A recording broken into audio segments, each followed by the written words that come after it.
is 16 regions, including Victory FM in Akplau, Wed Community Radio in the Northern Region, Yem FM in Bolgatanga, Radio 1 in the Upper West Region, and Gaskia FM in the Bono East Region. Is on ABN Radio in London and around the world at myjoyonline.com. Coming up this morning, 6-year-old boy electrocuted in Kumasi suburb of Awomaso, reportedly playing with a television antenna connected to a live television wire.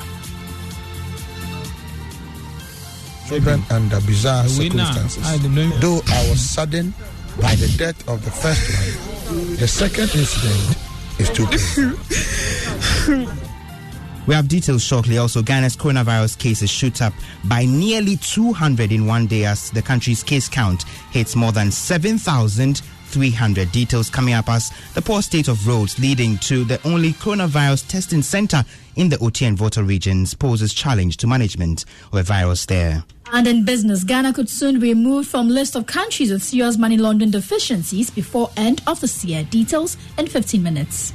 And as the world battles the coronavirus amid spread of false information, Joy News brings you a series of stories to bust the myths and provide you with facts you can trust. In the third edition, we take you to some drinking spots in Accra suburb of Choko, where patrons believe washing their hands with akpeteshi protects them against the virus. And God has given us true alcohol. Choko here, there is no coronavirus in Choko. We have details of these and other stories coming up shortly. Please stay with us. Let's begin on a rather sad note. A 6-year-old boy has died after suffering an electric shock at Angomaso, a suburb of Kumasi. Maxwell Kweku Teria is said to have been electrocuted while playing with his friends with a base of a metal television antenna connected to a live wire. Ohemin Teria has the rest of the story. This is the second time in 1 month that their cons have lost two sons in bizarre circumstances. The couple's 2-week-old son was the first to die on April 27, 2020. When police arrived to pick the body, they requested we visit the scene as well. We realized a naked wire connecting the antenna had come into contact with the roofing sheet. The demise of Maxwell has not only brought untold grief on the parents, but also on the entire Angomaso community. His 34-year-old father, Kofi Akon, broke down as he narrates the incident. 27. It is painful to lose all my children under bizarre circumstances. Though I was saddened by the death of the first one, the second incident is too painful. Meanwhile, police at Domiabra have launched investigations into the death of the boy as the body is deposited at the morgue pending autopsy. Ohemin Teria's report there. Now let's do our coronavirus stories. And Ghana's COVID-19 cases have risen to 7,303 after 168 new cases yesterday. Fresh figures reported late last night by the Ghana Health Service show a further surge in cases in the Western region, where officials say has become the new hotspot. Case count for the region has now reached 344. Bono, one of the three regions which have remained resilient since the outbreak in March, has now recorded one case, leaving only 2 regions free of the virus out of the 16. No new deaths were recorded in the last 24 hours, while recoveries have increased to 2,444. Let's take you now to the Volta and OT regions now, where management of the University of Health and Allied Sciences is lamenting the poor state of access roads to the institution's main campus, which also serves as a testing center for COVID-19 in the region's The contract for the construction of an access road and inner range road networks was awarded in 2012, but yet to see completion. Correspondent Fred Kwame Asare visited the area. Works began on the network in 2012 and was expected to be completed after 18 months. Within a 4-year period, just about 8.3% of the 41.6 million Ghana cedis project was done. That can affect the start of the phase 2 project. So there's supposed to be a road here with drainage on both sides. Following the emergence of the coronavirus in Ghana, UHAS was certified to test suspected samples to diagnose COVID-19. Drivers who transport suspected coronavirus samples to the lab narrate the ordeal they go through.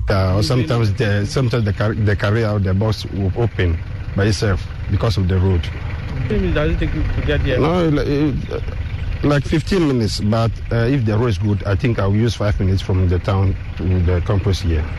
The Vice-Chancellor of the University of Health and Allied Sciences, Professor John Japon, laments failure to put the road in shape to jeopardize efforts in achieving the objectives of the university. And all the drivers from Volta and OT are complaining when they get into Ho and they have to get onto our campus to deliver the samples. It's such a big problem. Fred Kwame Asari, Joy News. We're back here in Accra. Now, as the world deals with the effects of COVID-19, health experts have advocated hand washing and use of alcohol-based hand sanitizers. But here in the Accra community of Choco, there appears to be the belief that drinking alcohol could build immunity against the virus. In the third edition of our series under the Joy News Combating Fake News Project, Henry Kwesibedu explores the issue of alcohol use and coronavirus. Early mornings here at the fishing community of Choco, some notable drinking spots are already full to capacity. And God has given us true alcohol. Choco here, there is no coronavirus in Choco. 40-year-old Aleche, a fisherman, he has been drinking the local alcoholic beverage Akpeteshi for over 20 years.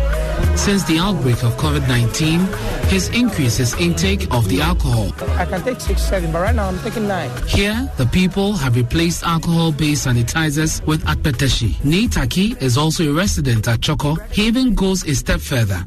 Apart from his hands, he washes his forearm with a local beverage, hoping to kill any virus there.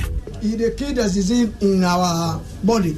We have been speaking with Professor Alfred Yosin of the University of Ghana's Medical School, who debunks this myth. The amount of alcohol that you need in a sanitizer is about 60 to 70%. That's quite a lot of alcohol. The ones we drink, the Akpeteshi and others, do not have such concentration. And therefore, even using it to wash your hand will not be as effective as the hand sanitizer. Henry Kwesibedu's report there read to you. In Parliament, the Majority Leader Osei Mensah-Bonsu says the House will use all lawful means to compel MPs to be tested for COVID-19. Some members of Parliament have resisted a directive by the Speaker to submit themselves to compulsory testing. But speaking on PM Express last night with Evans Mensah, Ms. Osei Mensah-Bonsu said a directive will be enforced. And in politics, the opposition NDC has accused the Electoral Commission of deliberately misleading them on the scheduled time for an IPAC meeting to discuss a roadmap for the mass registration exercise. The NDC is alleging that the time for the meeting as communicated by the EC was 10 p.m., but they later discovered the meeting began at 10 a.m. Sami James, communications officer of the NDC. We are still in utter shock about media reports that IPAC meeting has already taken place. And that is because the letter we received from the Electoral Commission inviting us to this meeting stated that the time is 10 p.m. And so even though we were not planning to participate in the deliberations at today's IPAC, for us to learn in the media that the meeting has already taken place. You hear that Sami Jainfi is the communications officer of the opposition NDC. Now, the Domestic Violence and Victim Support Unit of the Ghana Police Service in the Western Region is demanding the birth certificate of a 14-year-old girl who was allegedly defiled before the perpetrators are officially charged. The victim, whose name has been withheld, says she was sexually assaulted for 3 days by 3 young men before being released to go home. Her family says police investigators want them to settle the matter out of court. But the DOFSU in the region says the suspects will only be charged when the certificate authenticating the victim's age is produced. Listen to DSP Frank Nana Asumenin. He's the coordinator of DOFSU in the Western region.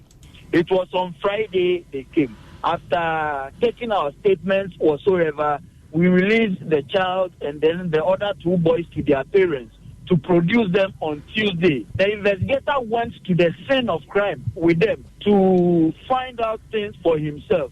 On their return, we met again in my office, and then the next line to tow was them to try to get us birth certificate or baptism certificate or even a weighing card, just to tell us the age of the victim. You heard the DSP Frank Nana Asumenin. He's the coordinator at the Western Region DOFSU office, ending the bulletin for us this morning. Our road safety campaign tip for the day: children must not cross busy roads unassisted. They are easily distracted and therefore require a close eye on them